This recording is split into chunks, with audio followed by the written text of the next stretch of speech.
Isang umaga, nag-chat sa akin si Kappa Girl, sabi niya, Tito Dugs, gusto ko ng chocolate drink pag uwi ko. Nagawa mo yon, kamukha mo si Daniel Padilla.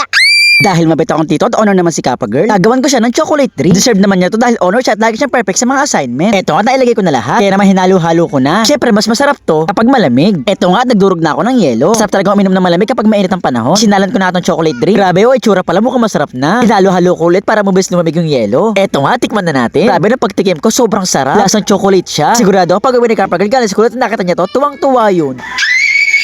Tito Dugs, ginawan mo na pala ako ng chocolate drink. Oo, Kappa Girl, ginawa na nga chocolate drink kasi pag napagod ka galing school. Oh, ito ka na. Ayoko, Tito Dugs, gusto ko uminom sa gantong baso. Ganto kasi yung paulo ng classmate ko, sobrang cute. Dahil mabait akong tito at honor naman si Kappa Girl. At para naman sa pag-aaral niya to, bumili ako ng tubigan na gusto niya. Kaya naman mga kadugot, tara, unboxing na natin. So mga kadugot, eto na yung tubigan na pinabili sa akin ni Kappa Girl. Ayun na, merong bear, merong straw. Sigurado ako makakatawa ni Kappa Girl. Talagang tuwang-tuwa yun. So Kappa Girl, ito yung pinabili mo sa akin tubigan para uwinom ka na ng chocolate drink mo. Okay, Tito Dugs, lagyan mo na neto. Tito Dugs, lagyan mo na, excited na ako. At eto nga, habang naglalagay ko ng chocolate drink, kitang kita sa mukha ni Kappa Girl, talagang sobrang saya niya. Wow, ang ganda. Grabe, sobrang cute nga na tubigan ni Kappa Girl. Naglagay na nga din ako sa basa para makainom na kami. Tito Dugs, inom na tayo. At habang umiinom nga kami, grabe sobrang sarap at nakaka-relax. Mas masarap yung akin dahil maganda ng lagayan. Dahil bear ang lagayan ko, naging doble ang sarap.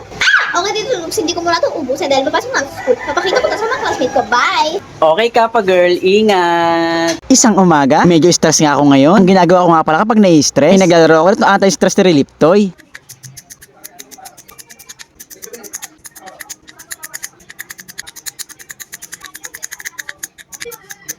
Diba sounds pala nakakasapi si ating na, lalo na to.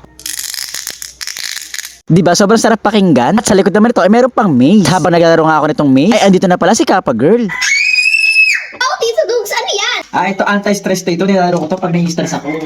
Tito Dugs, gusto ko rin yan, please. Kasi minsan sumasakit yung ulo ko dahil sobrang talino ko. Okay Kappa Girl, sige. Anong gusto mo? Sa'yo, Tito Dugs, kapara, ang gusto ko, ganito naman ang akin. Sino mo, Rol? Pag binili mo ako nito, magiging kamukha mo si Daniel Padilla. Dahil mabait akong tito at honor naman si Kappa Girl, at ayaw ko sumakit ang ulo niya, bumili ako ng Cinnamoroll stress relief toy. Kaya naman mga kakadugot, tara, unboxing na natin. So mga kakadugot, eto na, anti-stress toy na binili ko para kay Kappa Girl. Grabe, sobrang laki oh. Tignan niyo may pagkakaiba. Ito yung akin, Kappa para maliit lang. Ito kay Kappa Girl, kay laki. At meron nga din pala siyang maze sa likod. Bago nga para ito ibigay, susubukan ko muna.